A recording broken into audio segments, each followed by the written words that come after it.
Welcome to sauce TV. నేను మీ అభిదర్శన్. ఈరోజు మనతో Andhra Pradesh environment management corporation chairman Polamreddy Dinesh Reddy ఉన్నారు. సో ఇందుకు ఒక కారణం అయితే లేకపోలేదు. యోగళం పాదయాత్ర పూర్తి చేసుకుని 2 ఏళ్ళు అవుతుంది.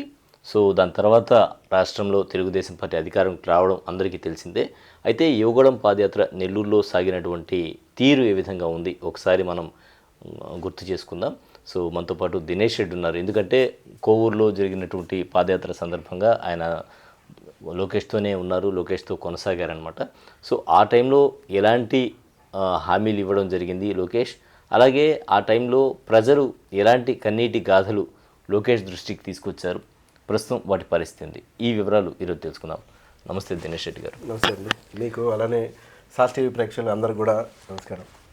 సో లోకేష్ పాదయాత్రలో మీరు కీలకంగా ఇక్కడ జిల్లాకు తీసుకుంటే కలిసి నడిచినప్పుడు ఎలా సాగింది పాదయాత్ర?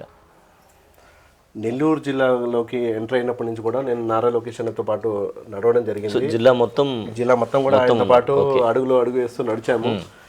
అద్భుతంగా జిల్లా మొత్తం కూడా ఆయన నెల్లూరు జిల్లాలోకి ఎంటర్ అయ్యేటప్పటికి జిల్లాలో ఉన్న అందరు నాయకులు అక్కడికి వెళ్ళి మన రిసీవింగ్ పాయింట్ దగ్గరికి వెళ్ళి మన నెల్లూరు జిల్లాలోకి స్వాగతం పలికారు. అక్కడి నుంచి కూడా ఆయనతో పాటు ఫస్ట్ మొదటిగా అక్కడి నుంచి తీసుకొని ఆయన్ని మన ఎక్కడికి వెళ్ళినా కూడా ప్రజలు అసలు బ్రహ్మరథం పట్టారు. ఈవెన్ ఇప్పుడు మీరు మనకి ఎంటర్ అయినప్పుడు చూస్తే మన వెంకటగిరి కానివ్వండి, ఆత్మకూరు, ఈ ఏరియాస్లో ఏంటంటే చాలా దూరంగా ఉంటాయి గ్రామాలు. అయినా కూడా ఎక్కడ కూడా గ్యాప్ లేకుండా ప్రజలు ఆయనకి ఎదురు వచ్చి అందరూ కూడా స్వాగతం పలికి, వాళ్ళ గ్రామంలోకి స్వాగతం పలికి, వాళ్ళ సమస్యలన్నీ కూడా ఆయనకు చెప్పి ఆయన జైజేలు కొడుతూ యువగలం పాదయాత్ర కొనసాగింది. నెల్లూరు జిల్లాలో అన్ని ప్రాంతాల్లో కూడా అద్భుతంగా ఆయన రిసీవింగ్ చేయడం జరిగింది. అలానే కోవూరు నియోజకవర్గంలో కూడా ఆయన అర్ధరాత్రి 11-12 గంటలకు వచ్చారు కోవూరు కాన్స్టిట్యున్సీకి. అయినా కూడా అప్పుడు దాకా మా నాయకులు, కార్యకర్తలు అందరూ కూడా వేచి చూసి ఆయన స్వాగతం పలికి ఆయన క్యాంపు ఏదైతే స్టే చేస్తున్నారో అక్కడ తీసుకెళ్ళి ఆ రోజు నుంచి 3 days మా దగ్గర కోవూరు కాన్స్టిట్యున్సీలో ఈ పాదయాత్ర కొనసాగింది. ప్రతి క్షణము వేలాది మంది ప్రతి క్షణము ఆయనతో పాటు నడిచారు. ఏ ఏరియాలో అది పొద్దునైనా రాత్రైనా మా కాన్స్టిట్యున్సీలో ఏమైందంటే ప్రతి చోట ఎక్కువగా జనాలు వచ్చేసేయడం వల్ల అనుకున్న టైం కన్నా కూడా రాత్రి కూడా వెళ్ళింది.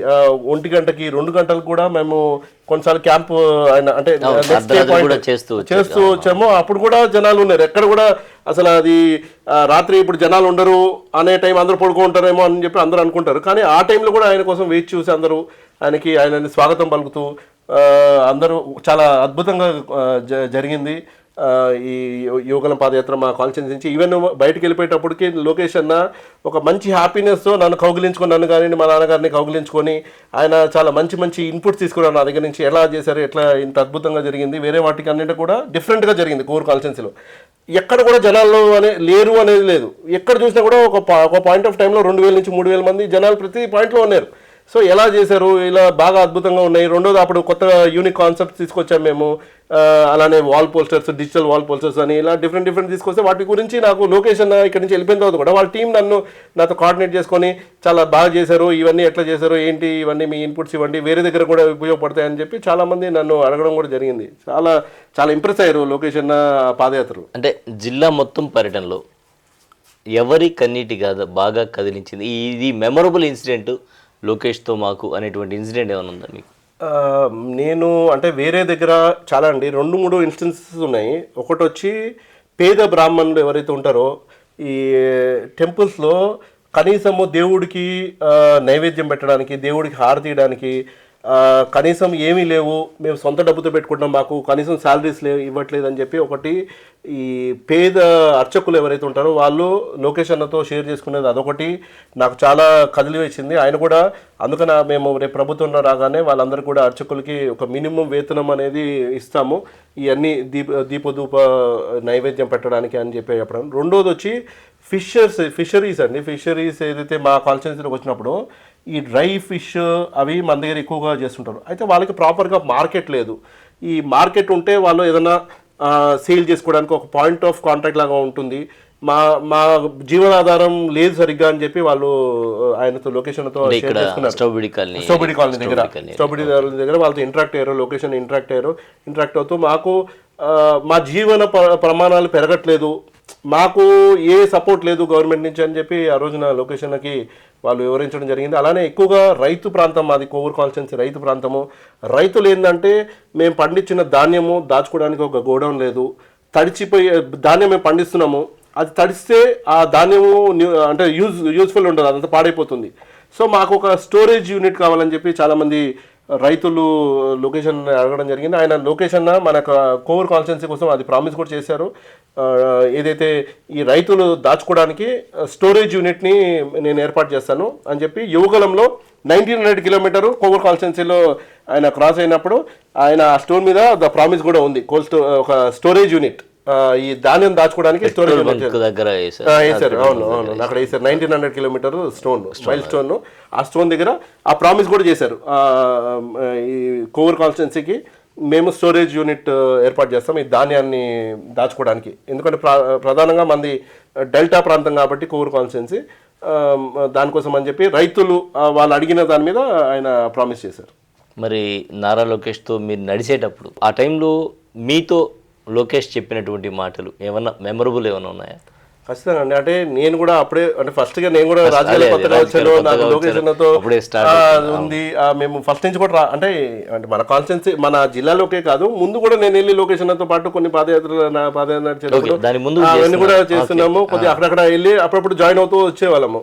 ఒక రోజు నడిచి మళ్ళీ వచ్చి చేసాం. ఇక్కడ మాత్రం కంటిన్యూస్గా ఫాలో అయ్యాము లోకేష్ అన్నని.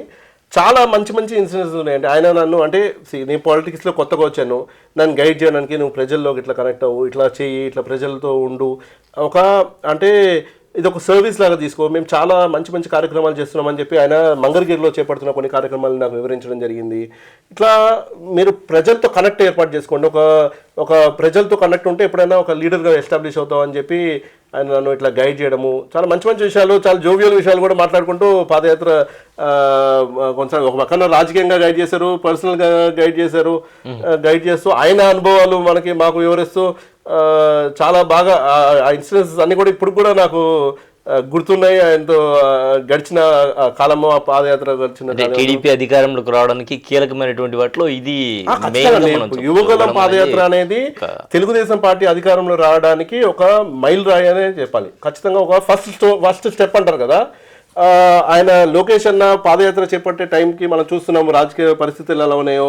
ఇక్కడ తెలుగుదేశం పార్టీ నాయకులు కార్యకర్తలు ఏమైనా బయటికి రావాలంటే అక్రమ కేసులు బనాయిస్తున్నారు.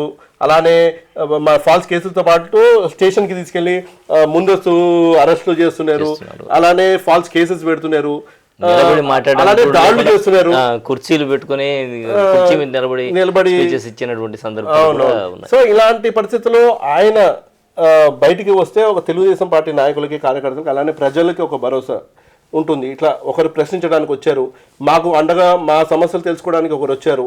అలానే తెలుగుదేశం పార్టీ ఏదైతే విధి విధానాలు ఉన్నాయో అవన్నీ కూడా ఆయన ఇంట్రాక్ట్ అవ్వడానికి ఒక పరిణతి కలిగిన నాయకుడిగా లోకేష్ అన్న ఎదగడానికి యువగలము ఎంతగానో తోడ్పడింది. ఇవాళ మనం చూస్తున్నాం లోకేష్ అన్న ఇన్ని మంచి మంచి యాక్టివిటీస్ చేయగలుగుతున్నారు, ఆయన ప్రజల సమస్యలు చెప్పగలుగుతున్నారు అంటే దానికి కారణం యువగలమే. ఎందుకంటే ఆయన డైరెక్ట్గా ప్రజలతో ఇంటరాక్ట్ అయ్యారు, వాళ్ళలోనే మమేకమయ్యారు, వాళ్ళ ఇల్లుని, ఫ్యామిలీని అందరినీ దూరం వదిలేసి, అధికారాన్ని అంతా దూరం వదిలేసి ఒక సామాన్య వ్యక్తిగా ప్రజల్లో జీవించి ప్రజల సమస్యలు తెలుసుకుంటూ ప్రజల్లో చైతన్యం కలిగిస్తూ నాయకులు చేస్తున్న దోపిడీ, అక్కడ వైఎస్ఆర్సీపీ నాయకులు ఈ ఇసుక కానివ్వండి, గ్రావెల్ కానివ్వండి, క్వాడ్ కానీ ఇవన్నీ దోపిడీని ప్రశ్నిస్తూ ఆయనకి ముందుకు సాగారు.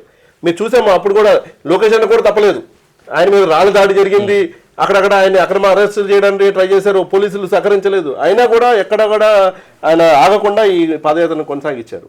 అలాగే ఆ రోజు ఆయన ఎక్స్ సీఎం కుమారుడు, సో అప్పుడు కలవడానికి, ఇప్పుడు మంత్రి సీఎం కుమారుడు, సో ఇప్పుడు కలవడానికి, అలాగే ఆ రోజు మీతో మాట్లాడినటువంటి తీరుకి ఈ రోజు మీరు వెళ్తే రిసీవింగ్కి ఏమైనా డిఫరెన్స్ ఏమైనా ఉందా, లేదా ఎలా ఉంది?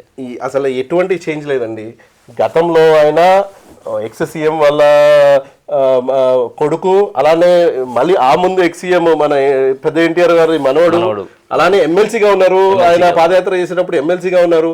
ఎన్ని పదవులు ఉన్నా కూడా ఎక్కడ కూడా ఆయన అధికార మదం కానివ్వండి, లేకపోతే ఏదో గర్వం అనేది లేదు. ఇప్పుడు కూడా ఆయన చాలా జోవియల్గా మాట్లాడతారు, చాలా చాలా చాలా గౌరవిస్తూ మాట్లాడతారు, ఎంకరేజ్ చేస్తారు. ఇప్పుడు మంత్రి అయ్యారు లోకేష్ అన్న, వాళ్ళ ఫాదర్ కూడా ఇప్పుడు నారా చంద్రబాబు గారు ముఖ్యమంత్రిగా ఉన్నారు. ఆయన కూడా ఎక్కడ కూడా ఆయనలో ఎటువంటి చేంజే లేదు. కాకపోతే కొద్దిగా టైం ఇవ్వలేకపోతారు. ఎందుకంటే ఇవాళ ఆయన ఎడ్యుకేషన్ మినిస్టర్గా ఉన్నారు, అలానే వేరే పోర్ట్ఫోలియోకి మినిస్టర్గా వ్యవహరిస్తున్నారు. ఇంతకుముందు ఫ్రీగా స్పెండ్ చేసినంత టైం ఇప్పుడు ఇవ్వలేకపోవచ్చు. బట్ టైం ఇచ్చినప్పుడు మాత్రము గతంలో ఏ విధంగా అయితే వ్యవహరించారో అలానే వ్యవహరిస్తారు, అలానే గౌరవిస్తారు, అలానే అన్నీ అడిగి తెలుసుకుంటారు, అలానే జోవియల్గానే ఉంటారు. లోకేష్ అనే ఎప్పుడు మార్పు చెందరు అనేది నేను కూడా 100% గ్యారంటీ ఇవ్వగలను. ప్రధానంగా తీసుకుంటే తెలుగుదేశం పార్టీ ఇచ్చినటువంటి సూపర్ 6 హామీలు ఇవి ఎన్నికల్లో గెలుపు కోసమే ఉపయోగపడ్డాయి. దాని తర్వాత వాటిని అమలు చేయడంలో తెలుగుదేశం పార్టీ నిర్లక్ష్యం వహిస్తోంది అని కానీ తెలుగుదేశం పార్టీ వాటిని పట్టించుకోవడం లేదని వైసీపీ ఆరోపిస్తోంది. సో ఈ ఆరోపణలని ఎలా తీసుకుంటారు మీరు? ముందుగా వైఎస్ఆర్సీపీ ఆరోపిస్తుందని మీరు అంటున్నారు. అసలు వైఎస్ఆర్సీపీ రాష్ట్రానికి చేసిన డ్యామేజ్ అనేది ప్రజలందరికీ కూడా తెలియాల్సిన అవసరం ఉంది. దాదాపు 10,50,000 కోట్ల రూపాయలు అప్పు తెచ్చేశారు.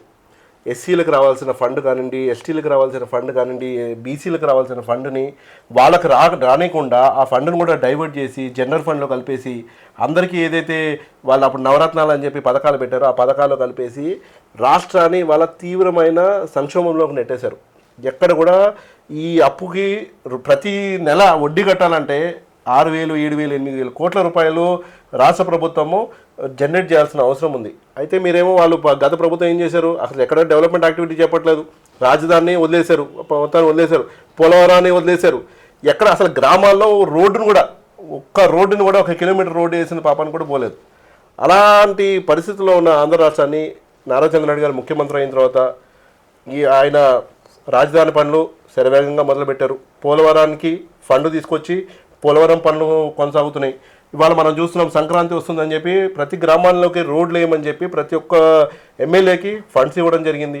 అలానే రాష్ట్రంలోకి పరిశ్రమలు తీసుకురావడానికి దావోస్కి వెళ్ళారు. గతంలో జగన్మోహన్ రెడ్డి గారు కానివ్వండి, వాళ్ళ మంత్రులు ఆయన ఒకటి చెప్తుంటారు, కోడిగుడ్డు బొదగాలని చెప్పి వాళ్ళ ఐటీ మినిస్టర్ వెళ్ళి అక్కడ వాళ్ళు వెళ్ళి ఏంటంటే ఒక విహారయాత్రలాగా వెళ్ళేసి వచ్చేవాళ్ళు. ఒక అమర్నాథ్ రెడ్డి గారు విహారయాత్రలాగా వెళ్ళేసి దావోస్కి వెళ్ళేసి ప్రభుత్వ సంపదని ఖర్చు పెట్టి వాళ్ళు ఊరికే ట్రిప్ లాగా వెళ్ళేసి వచ్చేవాళ్ళు. ఇక్కడ పరిశ్రమలు ఒకటి కూడా 5 ఏళ్లలో రాలేదు. కానీ వాళ్ళు మనం చూస్తున్నాము, మన తెలుగుదేశం పార్టీ అలానే మన ముఖ్యమంత్రి వర్యులు, ఆంధ్రప్రదేశ్ ముఖ్యమంత్రి వర్యులు, అలానే ఎడ్యుకేషన్ మినిస్టర్ నారా లోకేష్ గారు అందరూ దావోస్కి వెళ్ళారు. ఎంత ప్రొడక్టివ్గా అసలు ఒక్క క్షణం కూడా వేస్ట్ చేయకుండా ఇండస్ట్రీస్ వాళ్ళు మేధం చేస్తూ వాళ్ళతో బ్రెయిన్ స్టార్మింగ్ చేస్తూ పరిశ్రమలన్నీ కూడా ఆంధ్ర రాష్ట్రంలో పెట్టుబడి పెట్టడానికి అవసరమైన అన్నీ కూడా చేస్తూ ఎన్నో పరిశ్రమలు ఇవాళ ఎంఓయూ చేసుకొని ఆంధ్ర రాష్ట్రంలో పెట్టుబడి పెడతామని చెప్పి వాళ్ళందరూ కూడా ఇవాళ వస్తున్నారు. తద్వారా డైరెక్ట్గా ఇండైరెక్ట్గా మనము చూస్తే దాదాపు రానున్న 1 year 1.5 yearలో దాదాపు 2 లక్షల ఉద్యోగాలు పైగా వచ్చే అవకాశాలు ఉన్నాయి. ఈ అన్ని పరిశ్రమలు కానీ పెట్టుబడి పెట్టిన తర్వాత ఇవన్నీ కూడా చేస్తూ, అలానే మేము సూపర్ 6 పథకాలు హామీ ఇచ్చాము. ఇచ్చిన ప్రకారమే ఫస్ట్ రాగానే వృద్ధులకి పెన్షను మేము 250 అట్ట పెంచుకుంటా లేదు. రాగానే ఇచ్చిన మాట ప్రకారం వృద్ధులకి, అలానే వికలాంగులకి, అలానే స్పెషల్ ఈ పెన్షన్ వచ్చే వాళ్ళందరికీ కూడా ఇమీడియట్గా 3,000 నుంచి 4,000 చేసాము. వికలాంగులకి 6,000 రూపాయలు చేసాము. అలానే కొంతమంది స్పెషల్ పెన్షన్ వచ్చే వాళ్ళకి 10,000 నుంచి 15,000 రూపాయలు ఇమీడియట్గా చేసాము. అది కూడా మొట్టమొదటి రోజునే అవన్నీ కూడా వాళ్ళందరికీ అందించే కార్యక్రమం చేసాం. అలానే మేము ఇంకో హామీ ఏమి ఇచ్చాము, ప్రతి ఒక్కరికి 3 గ్యాస్ సిలిండర్లు ఇస్తామని చెప్పన్నాం. ఆ 3 గ్యాస్ సిలిండర్ని ఇవాళ అందరికీ అందిస్తున్నాము. 3 ఆల్రెడీ ప్రారంభమైంది. అలానే ఉద్యోగ అవకాశాలు కల్పిస్తామని చెప్పన్నాము. 20 లక్షల ఉద్యోగాలు 5 ఏళ్ళలో కల్పిస్తామని చెప్పన్నాము. దానికి అవసరమైన అన్ని కూడా చేపడుతున్నాం. ఇవాళ మనం నెల్లూరులో చూస్తున్నాము, బీపీసీఎల్ వాళ్ళు ఇక్కడ పరిశ్రమ పెడతామని చెప్పి రామాయణపట్నం వెళ్ళే దగ్గర వాళ్ళు పరిశ్రమ పెడతామని చెప్పి వాళ్ళు ఆల్రెడీ ఎంఓయూ చేసుకున్నారు. వాళ్ళు పనులు కూడా స్టార్ట్ చేయబోతున్నారు. తద్వారా నెల్లూరు జిల్లాలోనే దాదాపు డైరెక్ట్ ఇండైరెక్ట్గా కలుపుకొని దాదాపు 150,000 ఉద్యోగాలు వచ్చే అవకాశం ఉన్నాయి. ఇట్లా అన్ని పరిశ్రమలు తీసుకొచ్చి ఆ యుగంలో ఆయన ఇచ్చిన హామీ చేపడుతున్నారు. అలానే ఇంకా కొన్ని పథకాలు ఉన్నాయి, మేము చేపట్టాల్సిన పథకాలు ఉన్నాయి. ఇట్లా మహిళలకి ప్రతి నెల 1,500 రూపాయలు ఇస్తామని చెప్పన్నాము. అలానే పిల్లలు ఉంటే పిల్లలకి ఒక్కొక్కరికి రేపు 15,000 రూపాయలు వాళ్ళకి ఇస్తామని చెప్పి ఆ 2 హామీలు ఉన్నాయి. అలానే ఉచిత బస్సు ఇవి ఇస్తామని చెప్పాము. ఇవన్నీ కూడా ఖచ్చితంగా రానున్న రోజుల్లో డెఫినెట్గా ఇంప్లిమెంట్ చేస్తాము. ఇంకా స్కూల్ పిల్లలు అందరూ మిడ్ దీంట్లోనే ఉన్నారు, ఎగ్జామ్స్ దగ్గరలో ఉన్నారు. నెక్స్ట్ స్కూల్ ఇయర్ స్టార్ట్ అయ్యే లోపల ఖచ్చితంగా ఏదైతే పిల్లలకి ఇచ్చిన హామీ ప్రకారమో వాళ్ళకి 15,000 రూపాయలు ప్రతి బిడ్డకి ఇచ్చే ఏర్పాటు నేను చేస్తాము. అలానే త్వరితగతనే ఈ మహిళా నిధి కింద వాళ్ళకి ఇచ్చే 1,500 కానివ్వండి, అలానే ఉచిత బస్సు కూడా దాని మీద ఆల్రెడీ ఇప్పటికే నారా చంద్రబాబు గారు ఉచిత బస్సు ఇవ్వడానికి ఒక కమిటీని ఏర్పాటు చేయడం జరిగింది. కమిటీని ఏర్పాటు చేసి మీరు ఎలా పక్క రాష్ట్రాలన్నీ కూడా మీరు అధ్యయనం చేసి ఏ విధంగా చేస్తే మనం బాగుంటుందని చెప్పి ఇప్పటికే చేయడం జరిగింది. అది కూడా తొందరలోనే ఇంప్లిమెంట్ అయిపోతుంది. సో మేము ఇచ్చిన ప్రతి హామీని కూడా నిలబెట్టుకునే విధంగానే తెలుగుదేశం పార్టీ చర్యలు యాక్టివిటీస్ అన్నీ ఉన్నాయి. ఇచ్చిన మాటలు కాకుండా ఇంకా కూడా ఎక్కువగా చేస్తున్నాం. యాక్చువల్లీ ఇవాళ మీరు చూస్తే మీకు ఇళ్ల స్థలం ఉంటే మీకు ఇల్లు కట్టుకోవడానికి డైరెక్ట్గా 5 లక్షల రూపాయలు ఇస్తామని చెప్పి ప్రభుత్వం ఆల్రెడీ అనౌన్స్ చేసింది. దానికి దరఖాస్తులు కూడా అందరూ మొదలు పెట్టారు.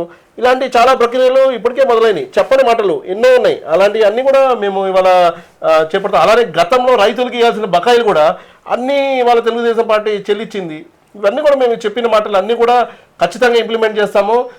ఇది కేవలము ఇది వైఎస్ఆర్సీపీ ఆరోపణ మాత్రమే. ప్రజలు ఎవరు కూడా అనుకోవట్లేదు. ప్రజలందరికీ తెలుసు గతంలో తెలుగుదేశం పార్టీ ప్రజలకు అన్ని చేస్తుందని తెలుసు. గతంలో వైఎస్ఆర్సీపీ పార్టీ మొత్తం రాష్ట్రాన్ని డ్యామేజ్ చేసిందనే మాట అందరికీ తెలుసు.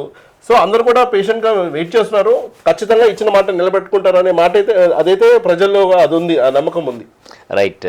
ఇకపోతే ఎన్విరాన్మెంట్ మేనేజ్మెంట్ చైర్మన్గా మీరు బాధ్యతలు చేపట్టిన తర్వాత వచ్చినటువంటి మార్పులు కానీ, దినేష్ రెడ్డి తన మార్క్ చూపించడం కానీ, చూపించబోయేటువంటి ఏమన్నా భవిష్యత్తులో చూపించబోయేటువంటి పనులు కానీ ఏమైనా ఉన్నాయా? డెఫినెట్గా అండి. ఇప్పుడు అసలు చాలామందికి ఆంధ్రప్రదేశ్ ఎన్విరాన్మెంట్ మేనేజ్మెంట్ కార్పొరేషన్ ఏం చేస్తుంది అనేది చాలామంది తెలియదు. మేము ఏం చేస్తామంటే గతంలో ఏంటంటే పొల్యూషన్ బోర్డులోనే కలిపి ఉండేది. అయితే ఇది ప్రాపర్గా జరగట్లేదు. ఇది ఇండస్ట్రియల్ వేస్ట్ మేనేజ్మెంట్ కానివ్వండి, ఇవన్నీ ప్రాపర్గా జరగట్లేదు. అయితే దీనికోసము ఈ పర్యావరణాన్ని కాపాడుకోవడానికి అలానే దీన్ని ప్రాపర్గా మేనేజ్ చేయడానికి ఒక సంస్థ కావాలని చెప్పి ఒక సదుద్దేశంతోనే ఈ కార్పొరేషన్ ఏర్పాటు చేయడం జరిగింది. కార్పొరేషన్ని గతంలో యాక్చువల్లీ ఇది కొత్త ప్రిటీ న్యూ కార్పొరేషను 2021 సంవత్సరంలో ఎస్టాబ్లిష్ చేయడం జరిగింది. గతంలో వైఎస్ఆర్సీపీ ప్రభుత్వంలో జగన్మోహన్ రెడ్డి గారు ఎస్టాబ్లిష్ చేశారు. కానీ నామమాత్రానికి ఎస్టాబ్లిష్ చేయడం జరిగింది. అయితే దీంట్లో నిజంగా ఇవాళ రాష్ట్రంలో 9,000 పరిశ్రమలు ఉన్నాయి. అయితే 9,000 పరిశ్రమల్ని మా ఏపీఈఎంసీఎల్ అంటారు షార్ట్ ఫామ్గా, ఆంధ్రప్రదేశ్ ఎన్విరాన్మెంట్ మేనేజ్మెంట్ కార్పొరేషను. అయితే దీంట్లోకి ఈ పరిధిలోకి తీసుకురాలేదు. కేవలము ఒక 600 ఇండస్ట్రీస్ మాత్రమే ఈ పరిధిలోకి తీసుకొచ్చారు. అలానే కేవలము అంటే చేస్తున్నాం అన్నట్టు యాక్టివిటీస్ కొనసాగించారు. అయితే ఎప్పుడైతే నాకు బాధ్యతలు చెప్పారో నేను ఇమీడియట్గా ఏం చేశానంటే రాష్ట్రంలో పొల్యూషన్ బోర్డులో ఎన్ని ఎంటర్ అయి ఉన్నాయి, ఎన్ని మనకి ఇండస్ట్రీస్ ఎంటర్ అయి ఉన్నాయి, అందులో రెడ్ జోన్ అంటే హజార్డస్ వేస్ట్ కానివ్వండి, ఎక్కువ పొల్యూటింగ్ ఉన్న ఇండస్ట్రీస్ ఏవైతే ఉన్నాయో అవన్నీ కూడా ఐడెంటిఫై చేయడం జరిగింది. వాళ్ళందరూ కూడా ఇప్పుడు మేము ఈ ప్రక్రియలోనే ఉన్నాము. వాళ్ళందరూ కూడా నోటీసులు పంపించబోతున్నాము. మీరు అందరూ ఖచ్చితంగా ఏపీఎంసీఎల్ ద్వారా రిజిస్టర్ అవ్వాలి. మీరు ఇండస్ట్రియల్ వ్యర్థాలు ఏవైతే ఉన్నాయో వ్యర్థాలని ఎలా మీరు నియంత్రిస్తున్నారు, ఆ ఇండస్ట్రియల్ వేస్ట్ జీరో చేయాలనేదే మా టార్గెట్ అండి. ఒక పక్కన పర్యావరణం కాపాడుకోవాలి, పరిశ్రమకి ఆ ఇండస్ట్రియల్ వ్యర్థం యూజ్ అవ్వాలనే ఆలోచన చేస్తాం. అంటే ఒక సర్క్యులర్ ఎకానమీ అని చెప్పి ఇవాళ యునైటెడ్ నేషన్స్ కానివ్వండి, అలానే మన ఇండియన్ గవర్నమెంట్ మాట్లాడుతుంది. సో ఆ ఇండియన్ గవర్నమెంట్ని ఆ కళని సాధకరణ చేయగలిగింది ఈ ఏపీఎంసీఎల్ ఆంధ్రప్రదేశ్లో. సో దానికి అవసరమైనట్టు ప్రతి ఒక్క వ్యర్థాన్ని మేము అధ్యయనం చేసి దాన్ని ఎలా యూజ్ చేయొచ్చు, ఏ పరిశ్రమకి వాడచ్చు. ఇప్పుడు ఫర్ ఎగ్జాంపుల్ ఇప్పుడు మనము ఫార్మసిటికల్ చూస్తాము. ఫార్మసిటికల్ నుంచి అసిటోన్ వస్తుంది, మిథనాల్ వస్తుంది. దాన్ని డిస్టిలేషన్ ప్రాసెస్ చేస్తే దాన్ని ఇంకొక బై ప్రోడక్ట్ కింద వాడచ్చు.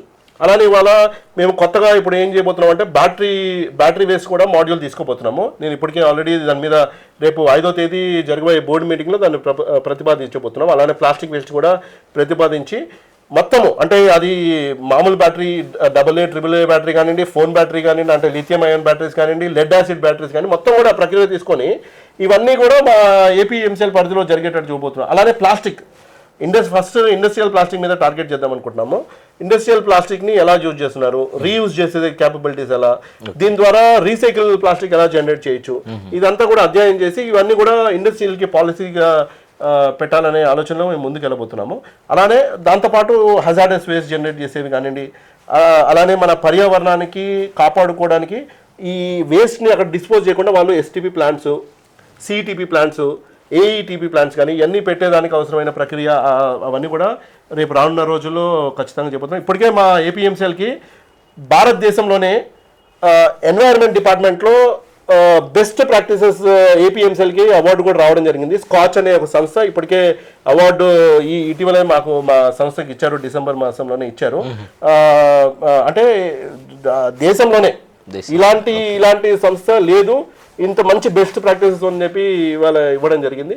ఇవన్నీ కూడా డెఫినెట్గా రానున్న రోజుల్లో అందరు పరిశ్రమల్ని కలుస్తాము, ఇండస్ట్రియల్ మీట్ పెడతాము, వాళ్ళ అవేర్నెస్ క్రియేట్ చేస్తాము. అవేర్నెస్ క్రియేట్ చేసి తద్వారా వాళ్ళ ఇండస్ట్రియల్ వేస్ట్, ఏది ఇండస్ట్రియల్ వేస్ట్ కాదు, ఇండస్ట్రియల్ వెల్త్ అనే ఒక నినాదంతో దాన్ని ముందుకు తీసుకెళ్ళబోతున్నాం. రైట్. చివరిగా ఒక యువ నాయకుడుగా యువత సమస్యలు మీకు తెలుసు. సో రాష్ట్రంలో నిరుద్యోగ సమస్య ఏ విధంగా ఉందో కూడా మీకు తెలుసు. సో ఈ నిరుద్యోగ సమస్య పరిష్కారానికి రాష్ట్ర ప్రభుత్వం ఏం చేయబోతోంది? ఖచ్చితంగా అండి. ఇప్పటికే పిఎం గారు అనౌన్స్ చేయడం జరిగింది, ఎటువంటి సెక్యూరిటీ లేకుండా అంటే సెక్యూరిటీ లోన్స్ కానీ మార్టిగేజ్ అవసరం లేకుండా చిన్న కారు వ్యాపారాలు ఎవరైతే సెల్ఫ్ ఎంప్లాయిడ్ అవ్వాలనుకుంటున్నారో, ఏదైనా చిన్న పరిశ్రమలు పెట్టుకోవాలనుకుంటున్నారో వాళ్ళకి అవసరమైన లోన్స్ అన్ని కూడా ఇప్పటికే వితౌట్ ఎనీ మార్టిగేజ్ బ్యాంక్స్కి ఆల్రెడీ ఇన్స్ట్రక్షన్స్ ఇవ్వడం జరిగింది. ఆ బ్యాంక్స్ ఆ స్కీమ్ కూడా ఇంప్లిమెంట్ చేస్తున్నారు. అలానే ఎంఎస్ఎంఈస్ కోసం అని చెప్పి ఒక 10 lakh rupees, 10 lakhs to 50 lakh rupees దాకా, SC/STలకి అయితే 50 lakhs దాకా కూడా వస్తుంది వితౌట్ ఎనీ మార్టిగేజ్. వాళ్ళు పరిశ్రమ పెట్టుకున్న తర్వాత ప్రభుత్వమే సబ్సిడీ అందిస్తుంది. ఇప్పుడు మనము ఒక పక్కన గవర్నమెంట్ జాబ్స్ కల్పిస్తాము, ఇంకో పక్కన ప్రైవేట్ ఇండస్ట్రీస్ అన్ని తెస్తున్నాము. అన్నీ తెచ్చి ఏదైతే మేము మాట ఇచ్చామో 20 లక్షల ఉద్యోగాలు రానున్న 5 ఏళ్లలో కల్పించడానికి అవసరమైన పరిశ్రమలు అవన్నీ కూడా కల్పిస్తాము. దాంతోపాటు సెల్ఫ్ ఎంప్లాయ్మెంట్ కూడా చాలా ఇంపార్టెంట్. ఎందుకంటే ఇవాళ మనం ఏదో ఒక పరిశ్రమ వస్తుంది, ఆ పరిశ్రమలో మన జాబ్ వస్తుంది అని చెప్పి ఎదురు చూపులు చూసేదానికన్నా కూడా మీకు ఏదైనా ఐడియాస్ ఉన్నా ఆ ఐడియాస్కి అవసరమైన ఇంక్యుబేషన్ చేసి ఐడియాస్ అవసరమైన అన్నీ కూడా మేము ఇవాళ హెల్ప్ చేయడానికి చాలా కార్పొరేషన్స్ కూడా ఉన్నాయి. వాటి హెల్ప్ చేస్తూ మీకు నాన్ సెక్యూర్డ్ లోన్, మీకు ఏది సెక్యూరిటీ ఏం అవసరం లేకుండా సెక్యూరిటీ ఇచ్చేదానికి గవర్నమెంట్ ఇవాళ ముందుకు వస్తుంది. డెఫినెట్గా సెల్ఫ్ ఎంప్లాయ్మెంట్ ఒకటి ఎంకరేజ్ చేస్తాం. అలానే ఆల్రెడీ బాబు గారు ఇంతకుముందు చెప్పారు P4 విధానం తీసుకుంటామని. ఒకవేళ పరిశ్రమలు వచ్చిన తర్వాత పరిశ్రమలు ఇప్పుడు ఒక పర్టికులర్ టైప్ ఆఫ్ కేటగిరీ పెట్టారనుకోండి, దానికి ఏదైనా బై ప్రోడక్ట్, ఇప్పుడు ఫర్ ఎగ్జాంపుల్ ఒక గార్మెంట్ ఇండస్ట్రీ ఉంది, గార్మెంట్ ఇండస్ట్రీకి అవసరమైన బై ప్రోడక్ట్ అంటే థ్రెడ్ కానివ్వండి, లేకపోతే ఇవన్నీ కూడా పక్కన ఏదైనా క్లస్టర్స్ లాగా ఏర్పాటు చేసి వాళ్ళ దగ్గర నుంచి ఈ థ్రెడ్స్ అన్ని పర్చేజ్ చేసేటట్టు అట్లా ఒక విధానం చేస్తే పబ్లిక్ ప్రైవేట్ అలానే ఈ ప్రాఫిట్ షేరింగ్ కూడా మనం చేయొచ్చు అనే ఒక ఆలోచన బాబు గారు చేస్తున్నారు ఆల్రెడీ. సో ఇండస్ట్రీస్ రావడంతో పాటు ఈ క్లస్టర్ డెవలప్మెంట్స్తో పాటు సో పబ్లిక్ని కూడా మనం ఇన్వాల్వ్ చేస్తాము. సో కొంతమందికి అట్లా ఉపాధి వస్తుంది. అలానే ఎవరికైనా ఐడియాస్ ఉంటే ఐడియాస్తో వాళ్ళకి సెల్ఫ్ ఎంప్లాయ్మెంట్ క్రియేట్ చేసేదానికి కూడా ప్రభుత్వం చూస్తుంది. డెఫినెట్గా మేము ఆంధ్ర రాష్ట్రము మనము ముందుకు సాగాలంటే ఇవాళ అన్ని అంటే పారిశ్రామికంగా విజన్ ఆల్రెడీ ఇప్పటికే చెప్పారు. విజన్ బాబు గారు ఇంతకుముందు విజన్ 2020 అంటుంటే అందరూ చాలా మంది హేళన చేసేవాళ్ళు. ఇవాళ మనం చూస్తున్నాము విజన్ 2020 హైదరాబాద్లో ఏ విధంగా ఉందో, సింగపూర్ని మిమిక్ చేస్తుంది ఇవాళ హైదరాబాద్. చాలా సార్లు చెప్పారు. అవును, ఇవాళ ఆయన చెప్పేటప్పుడు కూడా మాకు హైదరాబాద్ ఉంది అని చెప్పి చెప్పుకున్నారంటే దానికి కారణము ఆ రోజున బాబు గారు వేసిన బీజమే. అలానే ఇవాళ కూడా దూరదృష్టితో ఇప్పుడు ఆర్టిఫిషియల్ ఇంటెలిజెన్స్ రాబోతుంది. ఆర్టిఫిషియల్ ఇంటెలిజెన్స్ని ఎట్లా మనము చేయాలని ఆలోచన చేస్తున్నారు. ఇప్పుడు కొత్తగా సంస్థలను కూడా ఎంకరేజ్ చేసి వాళ్ళు పరిశ్రమలు ఇక్కడ పెట్టేదానికి చూస్తున్నారు. ఇట్లాంటివన్నీ కూడా చేసుకుంటూ ఒక విజన్ డాక్యుమెంట్, ఒక పక్కన సోలార్ని యూజ్ చేసుకోవచ్చు, అంటే టెక్నాలజీలో మనం సోలార్ యూజ్ చేసుకొని పవర్ జనరేషన్స్కి, అలానే ఆర్టిఫిషియల్ ఇంటెలిజెన్స్ చూసుకొని మనము అంటే ఇవాళ మనకి ఆర్టిఫిషియల్ ఇంటెలిజెన్స్ చాలా నేసెంట్ స్టేజ్లో ఉంది, అంటే ఇంకా చిన్న స్టేజ్లోనే ఉంది, ఇంకా గ్రో అయ్యేదానికి చాలా అవకాశం ఉంది. సో ఆర్టిఫిషియల్ ఇంటెలిజెన్స్ గురించి మాట్లాడుతున్నారు. ఇలా అన్ని పరిశ్రమలు అన్నిటికీ సంబంధించి ఇవాళ ఒక విజన్ 2047 అని చెప్పి డాక్యుమెంట్ కూడా యువతలో స్కిల్ ని డెవలప్ చేయడానికి కొత్త టెక్నాలజీస్ కి నైపుణ్యం పెంచితే ఆటోమేటిక్గా వాళ్ళకి ఎంప్లాయ్మెంట్ జనరేట్ అవుతుంది. అది సెల్ఫ్ ఎంప్లాయిడ్ అయినా ఉండొచ్చు, లేదా ఇండస్ట్రీలో ఎంప్లాయిడ్ అయినా ఉండొచ్చు. సో ఏదో విధంగా వాళ్ళకైతే ఉద్యోగాలు కల్పించడానికి లక్ష్యంతో పనిచేస్తున్నాం. అదైతే విజన్ 2047 100% అదే అండి. దాంట్లో చూస్తే క్లియర్ గా తెలుస్తుంది. ఒక సెక్టరే కాదు, అన్ని సెక్టర్ల గురించి ఉంది. చాలా పెద్ద డాక్యుమెంట్, విజన్ డాక్యుమెంట్ పబ్లిక్ డొమైన్లో కూడా ఉంది. ఎవరన్నా డౌన్లోడ్ చేసుకొని చూసుకోవచ్చు. ఖచ్చితంగా దాని మీద అంటే చాలా దూరదృష్టితో ఈ డాక్యుమెంట్ తయారు చేశారు. అసలు ఇంతకుముందు అసలు గవర్నమెంట్కి ఇట్లా విజన్ డాక్యుమెంట్ అనేది గతంలో లేదు. ఇంతకుముందు 2020 విజన్ ఎలా ఫస్ట్ బాబు గారు చేశారు, ఇప్పుడు కూడా 2047 విజన్ అనేది ఫస్ట్ ఆంధ్రప్రదేశ్ స్టెప్ తీసుకుంది. ఈ స్టెప్ చూసి వేరే స్టేట్స్ అన్ని కూడా ఈ విజన్ డాక్యుమెంట్స్ ఇప్పుడు ప్రిపేర్ చేసే పనిలో పడ్డారు. సో డెఫినెట్గా అవి నేను యువతకు ఏం చెప్తానంటే ఆ విజన్ డాక్యుమెంట్ అందరూ చదవండి. ఏవేవి అప్కమింగ్ రాబోతున్నాయి, రేపు మనము కూడా దేని మీద ఫోకస్ చేయబోతున్నాం అనేది చాలా మందికి తెలుస్తుంది. దాని మీద మీరు సరైన నైపుణ్యము స్కిల్ కానీ డెవలప్ చేసుకుంటే ఆటోమేటిక్గా మీకు ఉపాధి అవకాశాలు ఖచ్చితంగా ప్రభుత్వం కల్పించడానికి మేము కూడా రెడీగా ఉన్నాం, ఉత్సాహంగా వెయిట్ చేస్తున్నాం. గతంలో అంటే మన చర్చలో వచ్చింది కాబట్టి అడుగుతున్నాను. గతంలో హైటెక్ సిటీ అని చెప్తూ ఉన్నారు, ఐటీ అని చెప్పేసి చెప్తూ ఉన్నారు. సో ఇప్పుడు 2020 తర్వాత 2047కి వచ్చేటప్పటికి ఇప్పుడు అప్డేట్ అయ్యి ఇప్పుడు దావోస్లో మొన్న జరిగినటువంటి దావోస్ పర్యటనలో భాగంగా ఏఐ టెక్నాలజీ అని చెప్తూ ఉన్నారు. సో ఈ ఏఐ టెక్నాలజీ వస్తే యువతకు ఏ విధంగా ఉపయోగపడేటువంటి అవకాశం ఉంది? ఈరోజు హైటెక్ సిటీ అంత డెవలప్ అయ్యి యువతకు ఉద్యోగ ఉపాధి అవకాశాలు ఉన్నాయి అంటే హైదరాబాద్లో దానికి కారణం సిబిఎన్, ఎవరన్నా కాదన్నా ఇది నిజం. సో రేపు ఈ ఏఐ టెక్నాలజీ ఏపీ యువతకి ఏ విధంగా ఉపయోగపడే అవకాశం ఉంది? ముందుగా అండి, అంది వచ్చిన అవకాశాలు, అసలు అవకాశాలని సెన్స్ చేయడం అనేది చాలా ఇంపార్టెంట్. అది ఫస్ట్ నుంచి కూడా బాబు గారికి మొట్టమొదటి నుంచి కూడా ఉంది. ఇప్పుడు ఐటీ అంటే ఏంటో తెలియదు, ఇన్ఫర్మేషన్ టెక్నాలజీ ఎంతసేపటికి ఐటీ అనేవాళ్ళు. ఆ టైంలోనే బాబు గారు వెళ్ళి బిల్ గేట్స్ గారిని కలవడము, వాళ్ళని ఒప్పించి మైక్రోసాఫ్ట్ని ఇక్కడ పెట్టండి, హైదరాబాద్లో పెట్టండి అని అనడము, దాన్ని అది రూపకల్పన అయ్యే ముందు హైటెక్ సిటీ లాంటి ప్రాంతాన్ని కలిగించడము, అది ఒక దూరదృష్టికి చిహ్నం అండి. ఇవాళ హైదరాబాద్లో 40 లక్షల మంది ఐటీ ఉద్యోగస్తులు ఉన్నారు. ఇవాళ హైదరాబాద్కి ఎక్కడి నుంచి సోర్స్ ఆఫ్ ఇన్కమ్ వస్తుందంటే దానికి కారణము ఆ రోజున నారా చంద్రనాయుడు గారు ఐటీని ఐడెంటిఫై చేసి అదొక ఇండస్ట్రీగా తీసుకొచ్చి మన ఆంధ్రప్రదేశ్కి దాన్ని చేశారు. ఇవాళ కూడా మనం చూస్తే బెంగళూరు తర్వాత భారతదేశంలో సెకండ్ ప్లేస్లో హైదరాబాద్ ఉంటుంది మనకి ఈ ఐటీ టెక్నాలజీ తీసుకోవడంలో. సో సాంకేతికంగా అది ఐడెంటిఫై చేసి తీసుకొచ్చారు కాబట్టి ఇవాళ మనము ఐటీలో ఇంతమందిని మనము ఉద్యోగ అవకాశాలు కల్పించగలుగుతున్నాము. అలానే ఇవాళ సేమ్ నారా చంద్రబాబు గారి విజన్ని నారా లోకేష్ గారు ఫాలో అవుతూ ఇవాళ ఆయన ఏమంటున్నారు, ఏఐ అంటున్నారు, ఆర్టిఫిషియల్ ఇంటెలిజెన్స్ అని అంటున్నారు. ఇవాళ రేపు మీరు చూస్తుంటే ఐటీ అయిపోయింది, ఇప్పుడు ఐటీలోకి నెక్స్ట్ ఎన్హాన్స్ వర్షన్ వచ్చి ఆర్టిఫిషియల్ ఇంటెలిజెన్స్. ఒక టాస్క్ని ఎంత ఈజీగా చేసేయచ్చు. ఇప్పుడు ఫర్ ఎగ్జాంపుల్ ప్రోగ్రామ్, ఇంతకుముందు మన ఐటీ డెవలపర్స్ ఏం చేసేవాళ్ళు, ప్రోగ్రామ్స్ అట్లా చేసేవాళ్ళు మొత్తం ఉంటాయి. ఇవాళ మీరు ఆర్టిఫిషియల్ ఇంటెలిజెన్స్ అడిగితే ఆటోమేటిక్గా అది మీకు ప్రోగ్రామ్ ఇచ్చేస్తుంది. ఫర్ ఎగ్జాంపుల్ నాకు ఇది ఒక పలానా కోడ్ కావాలని చెప్పి మీరు అడిగితే మనకి ఇచ్చేస్తుంది. మీకు ఏదైనా లాంగ్వేజ్ తెలియదు అనుకోండి, మీరు మాట్లాడింది ట్రాన్స్లేట్ చేయగలుగుతుంది. ఇవాళ artificial intelligence is going to be the thing అండి. దాన్ని నారా లోకేష్ గారు సెన్స్ చేశారు. మన దావోస్కి వెళ్ళినప్పుడు కూడా ఏఐ టెక్నాలజీ కంపెనీస్ ఏవైతే ఉంటాయి వాళ్ళందరితో ఇంటరాక్ట్ అయ్యి వాళ్ళందరినీ ఇక్కడ మీరు ఎస్టాబ్లిష్ చేయండి, ఒక యూనిట్ ఎస్టాబ్లిష్ చేయండి, ఇక్కడ ఏఐ మీద ఫోకస్ చేయండి, మేము కూడా మీకు సపోర్ట్ చేస్తామని చెప్పి ఇవాళ నారా లోకేష్ గారు చెప్తున్నారు. ఆర్టిఫిషియల్ ఇంటెలిజెన్స్ ఎంత ఫ్యూచరిస్టిక్ అని నేను చెప్తాను చూడండి. ఒక చిన్నది మీకు ఆల్రెడీ ఇప్పుడు మీడియాలో వచ్చి ఉంటుంది, డీప్ సీక్ అని చెప్పి చైనా వాళ్ళు ఒక ఆర్టిఫిషియల్ ఇంటెలిజెన్స్ సాఫ్ట్వేర్ డెవలప్ చేశారు. అది డెవలప్ చేసి ఎప్పుడైతే వదిలేరో ప్రపంచం మొత్తం కూడా కుదేలైపోయింది. ఇంతకుముందు దాకా చాట్ జీపీటీ అనే వాళ్ళు అవన్నీ అంటుంటే అమెరికన్ అన్ని స్టాక్ మార్కెట్ పడిపోయినాయి డీప్ సీక్ రాగానే.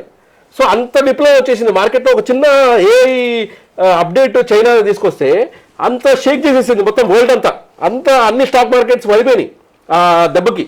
సో అంత ఇంపాక్ట్ ఉండబోతుంది రేపు ఏఐ. అలాంటి సాఫ్ట్వేర్స్ కానీ మనము ఇక్కడ నుంచి డెవలప్ చేయగలిగితే ఖచ్చితంగా ఫ్యూచరు ఇండియాకు ఉంటుంది. ఇండియాలో ఫస్ట్ మనం ఇంప్లిమెంట్ చేయబోతున్నాం కాబట్టి ఆంధ్రప్రదేశ్కి ఉంటుంది. తద్వారా ఉపాధి అవకాశాలు కల్పించవచ్చు, పరిశ్రమలు డెవలప్ చేయొచ్చు. కొత్త వాళ్ళు ఎవరన్నా ఆర్టిఫిషియల్ ఇంటెలిజెన్స్ దాంట్లోకి వెళ్ళాలన్నా దానికి ఒక ఛాన్స్ కూడా ఉండబోతుంది. ఖచ్చితంగా మేము కూడా ఇప్పుడు ఫర్ ఎగ్జాంపుల్ నారా లోకేష్ చూపించిన విధానాన్ని మేము కూడా ఇంప్లిమెంట్ చేయాలి మా కార్పొరేషన్ అని అనుకుంటున్నాము. ఆర్టిఫిషియల్ ఇంటెలిజెన్స్ని ఏ విధంగా ఏపీఎంసీఎల్లో ఇంప్లిమెంట్ చేయొచ్చు అనే ఆలోచన కూడా మేము చేస్తున్నాం ఇవాళ. ఖచ్చితంగా ఈరోజు మనం ఏ విధంగా అయితే ఐటీకి నారా చంద్రబాబు గారిని అనుకుంటున్నామో రేపు ఏఐకి నారా లోకేష్ గారు అనుకుంటారనే దాంట్లో నాకైతే ఎటువంటి అతిశయోక్తి అనిపించట్లేదు. ఖచ్చితంగా అనుకుంటారు. AP can create wonders definitely. కరెక్ట్గా ఛానల్ ఎలిజివేలో ఇలానే మనము ఆర్టిఫిషియల్ ఇంటెలిజెన్స్ ఖచ్చితంగా that is going to be the future అండి. AI is going to be the future. ప్రాపర్గా మనం ఇంప్లిమెంట్ చేసి అన్ని ఏఐకి సంబంధించి మనం ఎంకరేజ్మెంట్ చేసి అలాంటి పరిశ్రమలను ఎస్టాబ్లిష్ చేసేదానికి ఇక్కడ అంటే వాళ్ళ సర్వీస్ ఇండస్ట్రీ ఎస్టాబ్లిష్ చేసుకోవడానికి కానీ మనము సరైన అవకాశాలు చూపిస్తే డెఫినెట్గా AP is going to create wonders definitely under the leadership of Nara Lokesh గారు. రైట్. అలాగే ఈ ఈజ్ ఆఫ్ డూయింగ్ బిజినెస్ అనేది చెప్తూ ఉన్నారు కదా, ఏంటిది అసలు? ఏదండి, ఇంతకుముందు నారా చంద్రబాబు గారు ఏం చేసేవాళ్ళంటే ఇప్పుడు ఒక ఇండస్ట్రీ రావాలండి, ఒక బయట నుంచి ఒక ఇండస్ట్రీ తీసుకొచ్చి పెట్టాలంటే ఏం చేసేవాళ్ళు, మీకు ఫస్ట్ పొల్యూషన్ కంట్రోల్ బోర్డు నుంచి పర్మిషన్ తీసుకోవాలి, ఎన్వైర్న్మెంట్ క్లియరెన్స్ రావాలి, సిఆర్జీ ఇవ్వాలి, అలానే మళ్ళీ మీకు ట్యాక్సులు ఒకటి ఉంటుంది, ఆ ట్యాక్స్ ఇట్లా ఒక్కొక్క డిఫరెంట్ దగ్గరికి వెళ్ళాలి. ఒక పరిశ్రమ పెట్టాలంటే అది ఒక చాలా టీడియస్ ప్రాసెస్ ఇంతకుముందు ఉండేది. దాదాపు ఒక 1 year ప్రక్రియ అయి ఉండేది. ఒక పరిశ్రమ పెట్టాలంటే 1 year పట్టేది. అప్పుడు ఏమవుతుందంటే వాళ్ళకే విసిగిపోతారు. ఇండస్ట్రీ పెట్టాలంటే 1 year పాటు తిరగాల అది ఇదని. సో నారా చంద్రబాబు గారు ఏం చేశారు, ఒక సింగిల్ విండో సిస్టమ్ తీసుకొచ్చారు. మీరు అప్లికేషన్ ఒక దగ్గర ఇచ్చేస్తారు, విత్ ఇన్ 1 month అన్ని టోటల్గా చేసి ఇచ్చేస్తామని చెప్పి ఒక తీసుకొచ్చి బిజినెస్ చేయడానికి మీకు ఇక్కడ మీకు ఫస్ట్ ఏం కావాలి, మీకు ఎన్వైరన్మెంట్ క్లియరెన్స్ కావాలి. ఇట్లాంటి మీ పరిశ్రమకు సంబంధించిన అన్ని కూడా ఒకటే సింగిల్ విండోలో ఒక దగ్గరే మీరు అప్లికేషన్ ఇస్తారు గవర్నమెంట్కి. టోటల్గా మీకు అవసరమైన పర్మిషన్స్, మీరు సెటప్కి అవసరమైన అన్ని కూడా టోటల్గా ఇక్కడ నుంచి ఇచ్చేవాళ్ళు. దాన్ని ఈజ్ ఆఫ్ డూయింగ్ బిజినెస్ అనేవాళ్ళం. ఇవాళ నారా చంద్రబాబు గారు ఏమంటున్నారంటే is of doing business already చేస్తుంది ఆంధ్రప్రదేశ్. ఆల్రెడీ దాన్ని నారా చంద్రబాబు గారు స్టార్ట్ చేశారు. దాన్ని ఆల్రెడీ మనం ఇంప్లిమెంటేషన్ చేస్తున్నాము. ఇప్పుడు ఈజ్ ఆఫ్ డూయింగ్ కాదు, స్పీడ్ ఆఫ్ బిజినెస్. ఎందుకంటే ర్యాపిడ్ గా మీరు అన్నట్టు టెక్నాలజీస్ చేంజ్ అయిపోతున్నాయి, ఇండస్ట్రీస్ చేంజ్ అయిపోతున్నాయి, ఒకదాని నుంచి ఇంకో దానికి షిఫ్ట్ మనం ఫాస్ట్ గా అయిపోతున్నాయి. సో స్పీడ్ గా చేయాలి ఏదైనా కూడా. ఇప్పుడు ఫర్ ఎగ్జాంపుల్ ఇప్పుడు చూడండి, ప్రజలకు ఏదైతే మనం సర్వీసెస్ ఇస్తామో ఆ సర్వీసెస్ స్పీడ్ గా అయిపోవాలి. ఇప్పుడు ఏదైనా వాళ్ళకి ఏదైనా సర్టిఫికేట్ కావాలి, బర్త్ సర్టిఫికేట్ కావాలి, ఏది కావాలన్నా కూడా స్పీడ్ అయిపోవాలని మీరు చూసారు. మన గవర్నమెంట్ మననే వాట్సాప్ ద్వారా ఇంటిగ్రేట్ చేశారు. ఎవరైతే వినియోగదారులు ఉంటారో గవర్నమెంట్ సర్వీసెస్ 161 సర్వీసెస్ ని ఇవాళ అందుబాటులోకి తీసుకొచ్చారు. రానున్న రోజుల్లో టోటల్ గవర్నమెంట్ సెక్టర్ లో ఉండే అన్ని కూడా ప్రజలకి వాళ్ళ ఉపయోగపడే విధంగా ఫాస్ట్ గా ఏ పనైనా కూడా ఆఫీసెస్ చుట్టూ తిరగడం కానీ అట్లా లేకుండా డైరెక్ట్ గా ఫోన్ లోనే మీ సౌకర్యంలో జరిగేటట్టు ఇవన్నీ కూడా చేయబోతున్నారు రాబోతున్న రోజు. గతంలో ఒక చిన్న సర్టిఫికేట్ కావాలన్నా కూడా మనం ఎంఆర్ఓ ఆఫీస్, బర్త్ సర్టిఫికేట్ కావాలంటే మనము ఎంఆర్ఓ ఆఫీస్ కి 2-3 నెలలు తిరగాల్సిన అవసరం లేదు. ఇవాళ మీరు మీ చేతుల్లోనే ఉంది. మీరు ఎప్పుడు కావాలంటే అప్పుడు బర్త్ సర్టిఫికేట్ ఎన్నిసార్లు కావాలంటే అన్నిసార్లు డౌన్లోడ్ చేసుకునే మీ సేవ వచ్చిన తర్వాత కొంత సులభతరమైంది. ఇప్పుడు వాట్సాప్ అంటే ఇంకా అసలు మీరు ఎక్కడికి వెళ్ళాలి, అసలు మీ ఇంట్లో మీ కన్వీనియన్స్ లో మీరు డౌన్లోడ్ చేసుకోవచ్చు. అలాంటి సర్వీసెస్ తీసుకురాబోతున్నారు. ఇంకా రానున్న రోజుల్లో ఇంకా అన్ని సర్వీసెస్ టోటల్ గా ఇంటిగ్రేట్ చేసి ప్రజలకి ఉపయోగపడేటట్టు, ప్రజలకి మనకి డైరెక్ట్ గా గవర్నమెంట్ ఏం చేస్తుంది, గవర్నమెంట్ ఎలాంటి వాళ్ళకి మనం యూస్ఫుల్ గా చేసే అన్ని కూడా వాళ్ళకి తెలిసే విధంగా మనము ఈ వాట్సాప్ ఇంటిగ్రేషన్, ఇవాళ వాట్సాప్ వాడుతున్నారు కాబట్టి వాట్సాప్లో తీసుకొస్తారు, రేపు ఏ టెక్నాలజీ వాడితే ఆ టెక్నాలజీలో తీసుకొస్తారు. రైట్ సార్, తప్పకుండా మీరు ఏదైతే మంచి ఉద్దేశంతో ముందుకెళ్తున్నారో సక్సెస్ కావాలి. అలాగే విజన్ 2047 ఏదైతే ఉందో అది కూడా ఖచ్చితంగా యువతకి ఉపాధి మార్గాలు, ఉద్యోగ అవకాశాలు కల్పించే విధంగా సాగాలి. అలాగే విజన్ 2026 కానీ 2027 కానీ లోపల ఒక ఎమ్మెల్యేగా మిమ్మల్ని చూడాలని ఆశిస్తోంది SAS TV. So all the best చెప్తూ ఇది వాటి ప్రత్యేక ఇంటర్వ్యూ. మరో ప్రత్యేక ఇంటర్వ్యూలో మళ్ళీ కలుద్దాం. అంతవరకు సెలవు, నమస్కారం.